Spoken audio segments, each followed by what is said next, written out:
Hi යාළුවනේ ඔයාලට කොහොමද? අද අපි බාබකියු පාටි එකක් දැම්මා. දැන් මේ තියෙන්නේ ඒකේ අවුට්පුට් එක කොහොමද කියලා අන්තිමට. දැන් මේක හදාගන්න විදිය බලමුකෝ කොහොමද කියලා. මේකට ලොකුම සපෝට් එක දුන්නේ අපේ අම්මයි තාත්තයි. ඒ දෙන්නගේ රෙසිපියක් එක්ක තමයි මේ වැඩ ටික අපි කරගන්නේ.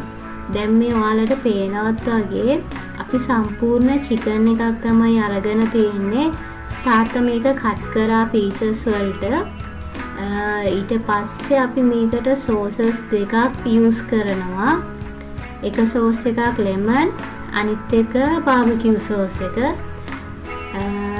දැන් මේ අම්මා ඇප්ලයි කරන ගමන් ඉන්නේ.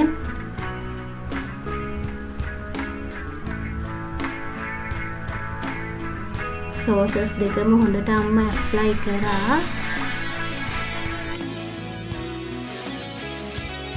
ඔයාලට දැන් මේ පේන්නේ අපි කලින් සීසන් කරලා තියෙන පෝක් එක.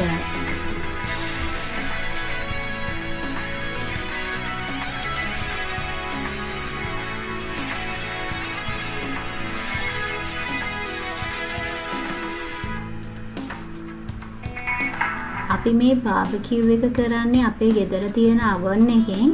අපි ඉස්සෙල්ලාම පෝක් එක තමයි බාබකියු කරගන්න යන්නේ.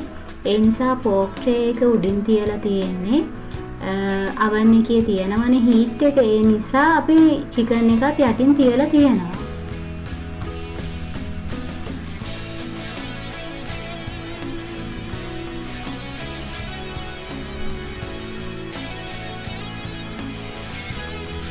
අපිට මේකට පැය භාගයකට වඩා විනාඩි 40ක් වගේ පෝක් එක හරියටම බාබකියු කරගන්න ටයිම් එකක් ගියා.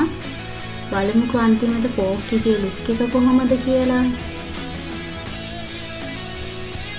මේ තියෙන්නේ ෆයිනල් ලුක් එක පෝක් එකේ. මේ ඩෙකරේෂන්ස් නම් ඔක්කොම ටික කරේ අම්මා. එයාගේ අයිඩියාස් වලට තමයි මේ වැඩ ටික සිද්ධ වුනේ.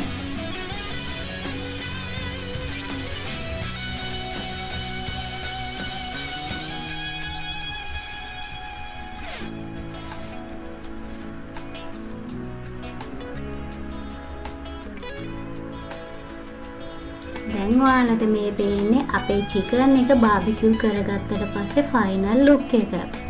චිකන් එක බාබකියු කරගන්නත් විනාඩි 20ක් පැය භාගයක් වගේ ටයිම් එකක් ගියා. ඊට පස්සේ අම්මා තමයි මේ ඩෙකරේෂන් ටිකත් කළේ.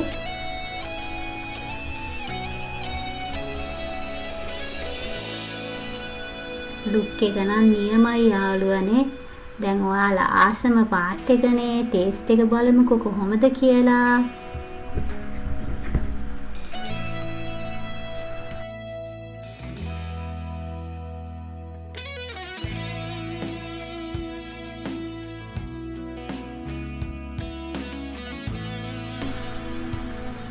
හරි යාළුවනේ දැන් අපි බලමු මේකේ ටේස්ට් එක කොහොමද කියලා. මුලින්ම චිකන් කෑල්ලක් මම මේ විදියට කඩා ගන්නවා.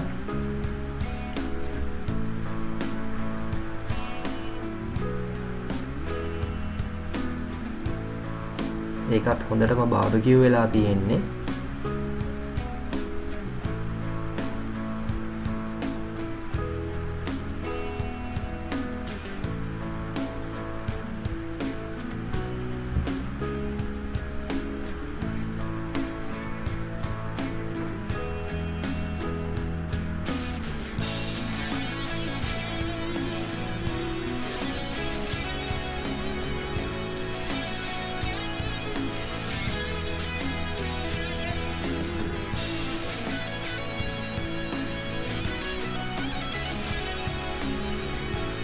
දැන් පෝක් කෑල්ලක් අපි කාලා බලමු.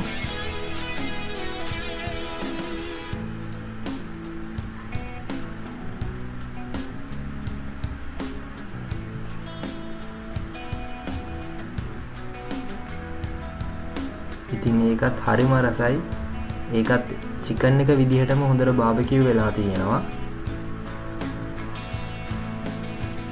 හරි යාළුවනේ එහෙනම් අදට අපි මේ වීඩියෝ එකකින් සමු ගන්නවා. තවත් ලස්සන වීඩියෝ එකකින් අපි ඉක්මනටම හම්බෙමු.